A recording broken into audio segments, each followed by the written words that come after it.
अस्सलाम वालेकुम, नमस्ते। जैसा कि आप लोग जानते हैं कि मेरा नाम फिरोजा है और मैं आज कहना चाहती हूँ उन नेता, उन काउंसलर, एमएलए, एमपी, पीएमडी के बारे में कुछ कहना चाहती हूँ। ये जो शुरुआत होता है काउंसलर के जरिए एमएलए के जरिए एमपी के जरिए पीएम, ठीक। तो एक बात बताइए, जनता जो है अपने वोट के दम पर इन लोगों को जो जिताती है किस लिए? तो सिर्फ और सिर्फ इसलिए कि जितने भी लोग वोट देते हैं और वोट देकर जो जिताते हैं, सिर्फ इस उम्मीद पर जिताते हैं कि हमारे देश का भला, ठीक है ना कि जनता ये कभी चाहेगी कि जिसको हम वोट देकर अधिकार देते हैं देश को संभालने का, वही देश को तोड़ दे, देश को बिखरा दे। जनता का केवल एक ही मकसद होता है वोट देने का, वो ये है कि हमारे देश को सही तरीके से लेकर के चला जाए, ना कि गरीबी हटाने के बजाय गरीबों को उड़ाना। जनता लोग का ख्वाहिश होता है कि एक काउंसलर है वो हमारी बात को ऊपर तक पहुंचाना। जिस तरीके से एमएलए के अंडर में जो काउंसलर रहता है, हर काउंसलर अपने जीत की लाठी को जनता के ऊपर तोड़ते हैं कि जिस एमएलए को हम चाहे जिताना वो एमएलए जीत जाए और हम लोगों का मजबूती मिल जाए। जनता के बारे में अभी तक हम नहीं देखे किसी को भी सोचते। और एमएलए का क्या फोकस रहता है? उसका यही फोकस रहता है कि हमको जो है एमपी जो मेरे ऊपर भी है, ठीक है, वो नाराज नहीं हो, उनकी गति नहीं जाए, उनको किसी तरह का कोई प्रॉब्लम ना हो।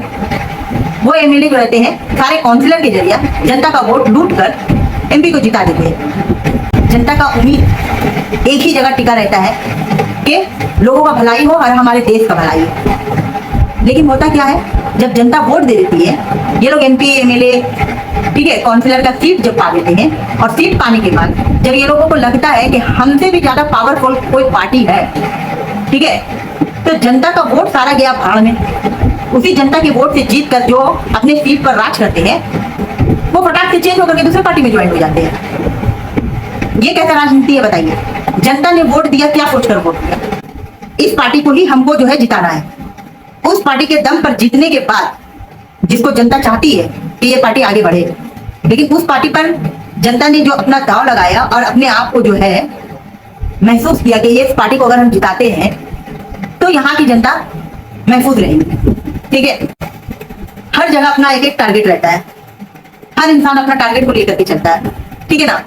और जब वो जीत हासिल कर लेता है और जीत हासिल करने के बाद अगर कुछ सीटों से या किसी भी कारण से, ठीक है, अगला पार्टी कोई भी पार्टी हो अगर वो कमजोर पड़ जाता है तो वो सारे पार्टी के जितने एमपी एमएलए जो भी रहते हैं वो क्या करते हैं, वो मजबूत पार्टी में जुड़ जाते हैं।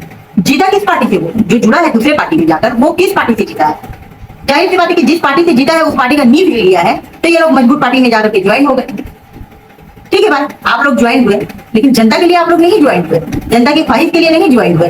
किस लिए ज्वाइन हुए आप जान रहे हैं कि अगर हम ज्वाइन नहीं होंगे तो हम लोगों का भी हाल इस पार्टी की तरह बुरा होगा। हर पार्टी का हार जीत लगा रहता है, कोई भी पार्टी ता कयामत तक रहने वाला नहीं है। आज है तो कल नहीं रहेगा। लेकिन इसका ये मतलब नहीं है ना कि अगर कोई पार्टी किसी वजह से हार जाता है, किसी भी रीजन की वजह से वो पार्टी कमजोर पड़ जाता है, तो आप जो है ऐसे पार्टी को ज्वाइन कर ले। तो बहुत सा पार्टी है, बीएसपी पार्टी है, कांग्रेस पार्टी है, ये सब पार्टी को ज्वाइन करना चाहिए ना।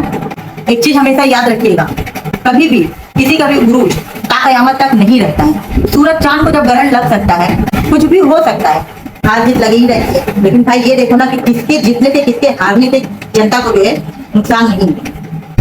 सब अपना अपना सीट बचा रहा है, कोई जनता को नहीं बचा रहा है, याद रखिएगा। और सब जो है ना गरीबों को हटा रहा है, कोई गरीबी नहीं हटा रहा है, समझ गए ना। बाकी आप लोगों की मर्जी है, आप लोगों को क्या करना है क्या नहीं करना है, लेकिन जनता को जागरूक होना बहुत जरूरी है। एक कहावत है ना कि जितना सोओगे उतना खोओगे, ठीक है। तो सोना बंद करिए, खोना बंद करिए। देश हमारा ऐसा ना हो कि हाथ से बाहर निकल जाए। अपने देश पर खुद लगाम कसिए ताकि कोई भी हमारे देश को नुकसान ना पहुंचाए। राजनीति में रहकर हमारे देश को राजनीति ही के जरिए कोई तोड़े ना, ठीक है। जनता के ऊपर नेता नहीं, नेता के ऊपर जनता है। जनता जो चाहेगी वही होगा। जनता क्या चाहती है क्या नहीं चाहती है वो ऑलरेडी सबको मालूम है, मगर जनता जिस हिसाब से चाहती है सोच होकर वो ठीक नहीं। क्रांति लाना बहुत जरूरी है, जनता को आगे बढ़ना होगा। किसी नेता से देश नहीं चलेगा, जनता से देश चलेगा। ठीक है, जनता क्या चाहती है वो देखो।